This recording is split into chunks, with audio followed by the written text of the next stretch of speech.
Today's daf is daf Lamed Beis. Let's just review the Gemara's kasha that Ula is going to come to answer on daf Lamed Aleph Lamed Beis. The Gemara presents a stira between two mishnayos. Our mishnah that says Habal Achoso etc. is Chayiv Knas, and yet the mishnah in Makkah says Habal Achoso is Chayiv Malkus.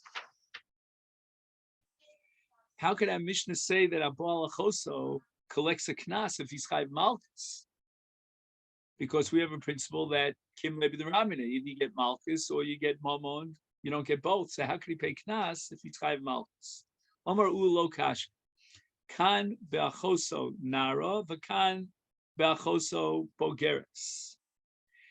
Let's start backwards. In the case of the Mishnah in Makos, we're talking about a bogeres. A bogeres does not get knas, and therefore, in the absence of knas, is a chiv malchus, and that's why the Mishnah in Makos says that they get malchus.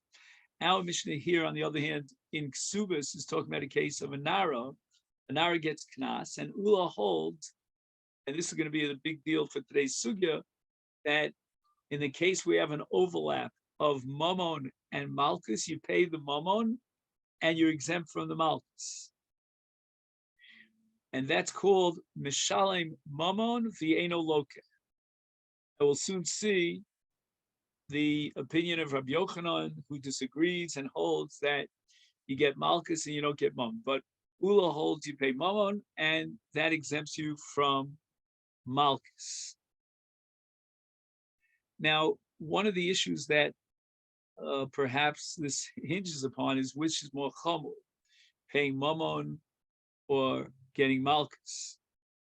And intuitively, we would have said malchus is more chomer, so we would have certainly assumed that in an overlap between mamon and malchus, he should get malchus and be parted from the lower echelon obligation of paying mamon. But Ula puts the mamon on the top level, and it knocks off the malchus. Kumar raises the following objection to Ula: Bachoso bogeres nami. You can't tell me that in the case of bogeres there is no payment of mamon, although there's no knas, but ika boshes upagam, and therefore there's a chiv tashlumin towards mazik, not midin knas as a penalty, rather as a compensation for boshes and pagam, which are two of the chiyuve compensation. Like for example, in chovel, you're chayiv for boshes. And in the case of Be'ila, you're chayiv for Pagam as well. And therefore, the Mishnah in Makkah still remains difficult according to Ula, because even if you assume the Mishnah is referring to Achos HaBogeres, still there's a Chiv Mamon, and that Chiv Mamon should knock off the Malchus according to Ula, because Ula says when there's an overlap and one action is machai both mamon and malchus, then you get mamon and you don't get malchus. So the Gemara answers b'shota. We're talking about a woman who does not suffer boshes ubagam because she doesn't have any value, so to speak, on the shuk. You wouldn't buy her as a shivcha. She's a shota, and she doesn't have any boshes either. So the Gemara asks for ika tsara. But even if she's a shota, there's still a monetary payment, compensation for tsar. And the Gemara answers b'mafuta. Now, mafuta would be an answer that would cover all the other issues that we said before. Mafuta means that since she approved and consented to the maisa, therefore is an implicit mechila. She cannot approve of the maisa and then turn around and sue for damages. So the Gemara says, "Hashtadios afilu temachoso nara v'yisoma mafuta." Now we'll emphasize in a minute why the Gemara adds the word yisoma. But before we get to that, we're talking now about replacing the other answers. We didn't need bogeres and we didn't need shota. We could have nara and we could have a pikachas. However, if you ask me why is there no tashlume mamon, the answer is because she's a mafuta, and a mafuta is an implicit machila. The only problem is she has a father, and if she's a nara, her father collects these monies, and therefore she has no right to be mochel on monies that accrue to our father, which is really fascinating when you think about it, because we're talking about an act of pitui, and yet the father has rights to collect the monies for that pitui, even though she was mocheles. But we sort of completely bracket her. We sort of take her out of the picture because the monies go to the father. But therefore, the Gemara says we talk about a yisoma. A father is gone; he has no rights to any mammon. Any mammon that has to be paid now goes to her directly. And in the case of Mafuta, she was mocheles. So now the Gemara goes into an analysis of Ula himself. Ula says that when there's an overlap of Mammon and Malchus, you pay the Mammon and you're exempt for the Malchus. Alma, Kasavar Ula Kol Hecha Deika Mammon Malchus, Mammon Mishalim Milka Lo Loki, Minola La Ula Ha. What is the scriptural basis for Ula's conclusion? That's the Mammon that is Gover. The Mammon knocks off the Malchus and not the other way around. And as we said before, intuitively, we would have thought just the opposite of Ula, that we give him the more severe of the two punishments, he should be getting Malchus and not Mammon. And first, the Gemara tries to make an attempt to derive it from Chavola.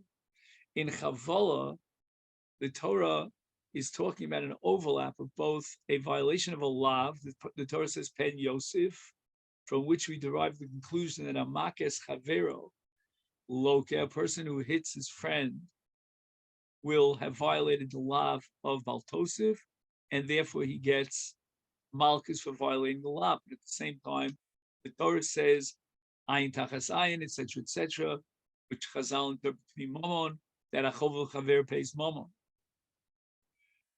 Now, in the case of Chovel B'Chavero is Ika Mammon, the Ika Malchus, and Mammon Mishalim Milka Lo Loki. How does Ula know that in the overlap of Mammon and Malchus in Chovel B'Chavero, he pays and he doesn't get Malchus? Because the pasuk says, Rak Shivto Yitain V'Rapo Yirapa, which means he has to pay him for unemployment. The Nechbal, the victim, couldn't go to work. He has to pay him for medical expenses, etc. And obviously, it means that he's getting a Chiv Mammon. And when there's a Chiv Mammon, there's no Malchus. Af kol hecha de ika. Now, Chovel B'Chaver becomes the paradigmic case. It becomes the binyan av, from which you derive that Mamona Mishalim Milka Lo Loki, that the Chiv Mammon knocks off the Chiv Malchus. The Gemara is assuming at this point that every case of Chovel B'Chavero is Chayav Malchus. And if there's a Chiv Mammon as well, it means that the Chavola engendered a loss of at least a minimum of a Shava Pruta, then he pays that Shava Pruta and he doesn't get Malchus. So the Mammon exempts him from Malchus, and this becomes a Binyan Av, from which you derive a universal principle that called Hecha Dika Mammon Malchus, Mamona Mishalim Milka Lo Loki. The Gemara says, wait a minute, maybe the Torah was being particularly strict and severe with the Chovel. In fact, no other mazik except for Chovel incurs a 5-branch penalty. Ma Chovel b'Chavero shekein chay b'chamisha dvarim michayim nezek tziv tzar ripu shavas hapoches. And you see how machmir the Torah was if you physically injure your friend, and therefore the Torah says, let him pay mammon and be off with Malchus. However, the Gemara now vacillates. We're not sure that Mammon is more chomer than Malchus. So if the Torah wants to be machmir in Chavola, maybe the Torah should have said he should get Malchus and not Mammon. The Gemara answers, Ima Moda Lakula. So if you'll say that the Torah was more makil in Chavola, and it could be in general, Malchus, lucky, Moda Lomashad. But Chavola becomes the exception to the rule, and the Torah was more lenient in the case of Chavola. Why was the Torah lenient in the case of Chavola? Shekain huta mechlolo bebezd. This lav is called a lav shehuta mechlolo. Any lav that under certain particular circumstances you violate the same maisa, and yet you're allowed to do so, that makes it huta mechlolo, the allowance, the leniency in which the Torah gives you license to do that very same action, indicates that it's a lower level lav. It's called utar michlolo. An example of that would be the Easter of Chadash Limizbeach after the 16th of Nisan, before Chag HaShavuos. That's called Huta Michlol, because the Easter Chadash Lehedjot was already lifted, and you're left with the remnants of the Easter Chadash Limizbeach. That's called Huta Michlol. So now we have the following, that Ula is now in trouble, so to speak. We do not have a clear-cut source from which we derive Ula's conclusion that in the case of an overlap moment of Malchus, he pays the moment and he's exempt from the Malchus.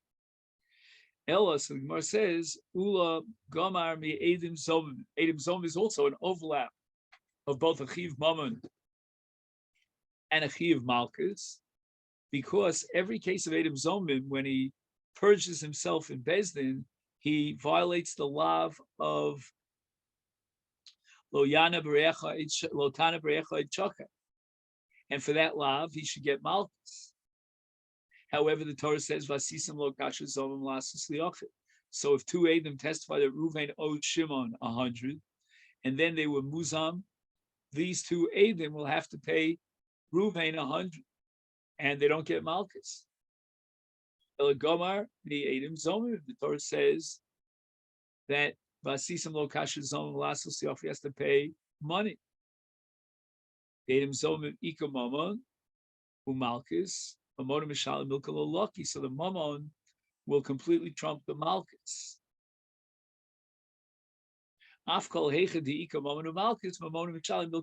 So we found in Eidim Tzomimim the paradigmic case of an overlap, and the Torah says you pay and you're exempt from Malchus. Gemara says, wait a minute, maybe the Torah is being exceptionally strict in the case of Edom Zomim. I'll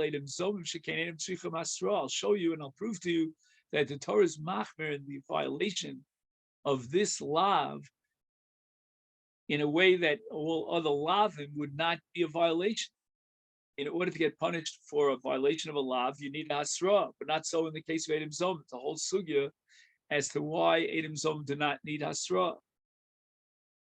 But again, we have that other side, that paying moment means a leniency. Why do the Edom Zomim, who are so machmir that they're in violation of and kasha zomim, they get punished without hasra? Why should we make an Edom Zomim? Shekain lo asu ma'isa. Edom Zomim did no action physically; they only spoke. So again, we're back to square one. We don't have a clear-cut paradigmic source for Ula's conclusion that with an overlap of Mammon and Malchus, you pay Mammon and you're exempt from Malchus. Elegomar Nitravayim. Try to do a tzad shava between these two cases of Chovel and Edom Zomim. Malik tzad shava shemendika Mammon and Malchus, Mammon and Mishalim Milkalo Lucky, Afkol Hechdika Mammon and Malchus, Mammon and Mishalim Milkalo Lucky. If we join forces in these two cases, then you don't have a pircha, because any pircha that you have, the other one will come and plug up that pircha. But the Gemara says that there's a pircha that's common to both of them, and that is Malatzad Shav Shabem Shekain Yesh Batzad Chomor. And the Chumra in the case of Chovel is Chayv Chamish Dvarim. The Chumra in the case of Edom Zomim, he doesn't require Asra.